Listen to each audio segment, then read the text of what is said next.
Located 310 kilometers off Manila is Boracay Island, one of the world's famous tourist destinations.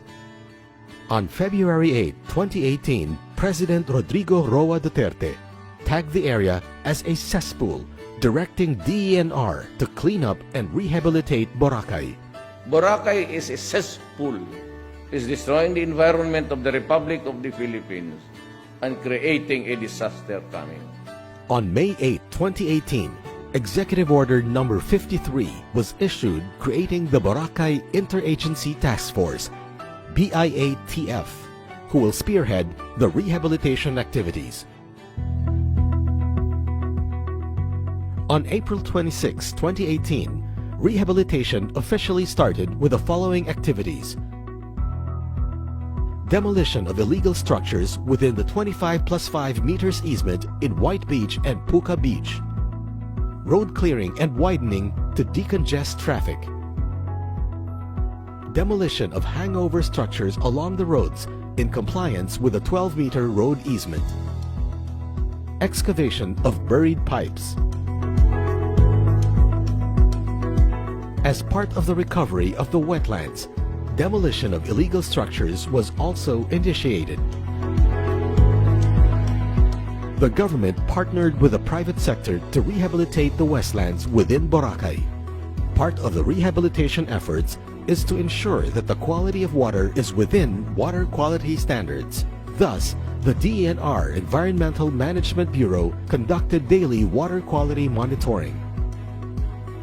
The DENR also required all hotels or resorts within 50 rooms and above to have their own sewerage treatment plant or STP and clustered STPs for 49 rooms and below.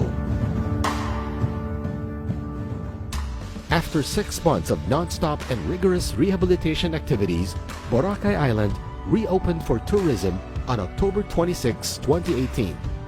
Since the reopening of the island, carrying capacity of the island was strictly observed. As we approach the second year of the rehabilitation, the Boracay Interagency Task Force commits to sustain the gains and continue on with the efforts. After the success in Boracay, DENR was given another challenge: the rehabilitation of Manila Bay.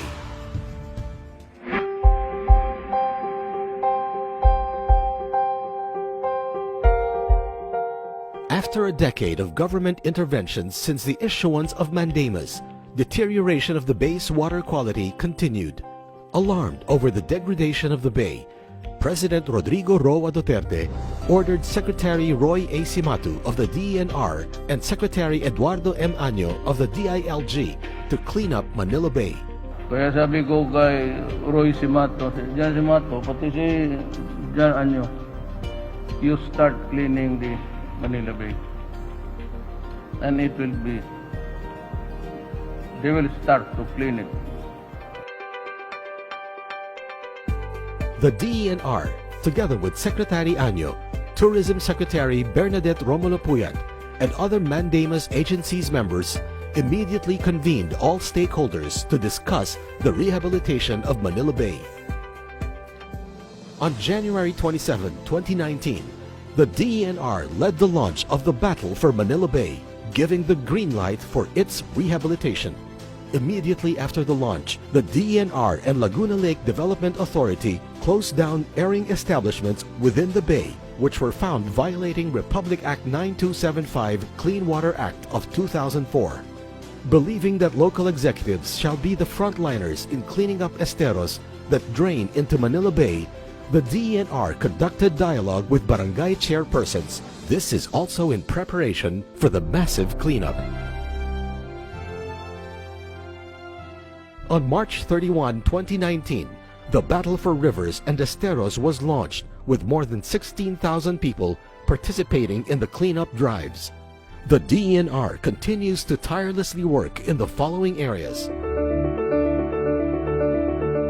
About 33% of the target 40,000 establishments were inspected as of November 28, 2019.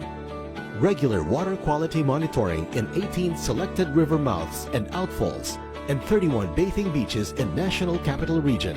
Region 3 and Region 4A is being conducted.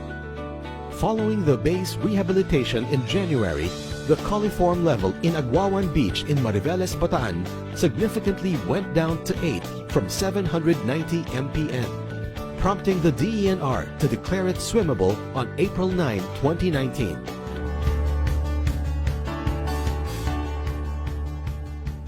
From January to November 2019, combined DENR, LGUs, and Metro Manila Development Authority or MMDA cleanup drives collected 127,800 cubic meters of garbage, while Department of Public Works and Highways or DPWH dredging activities generated 40,000 cubic meters of silt and debris. The DENR also launched the skimmers in Pasig River and ordered the removal of barges on the river.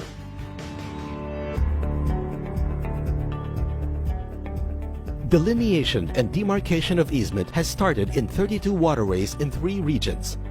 Survey and assessment of informal settler families living along waterways recorded 56,012 ISFs.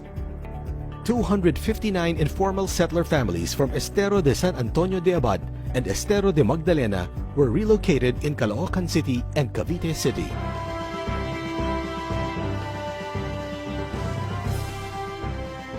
The DENR also hired 1,142 Estero Rangers to help out in the cleanup of esteros and collection of garbage from households along rivers and esteros.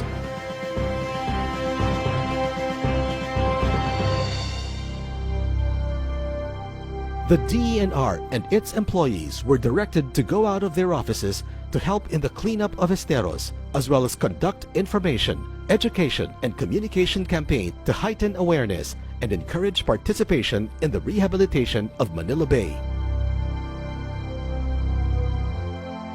With all these initiatives, the DENR, together with other members of the Manila Bay Task Force, is confident the Manila Bay will soon regain its former glory.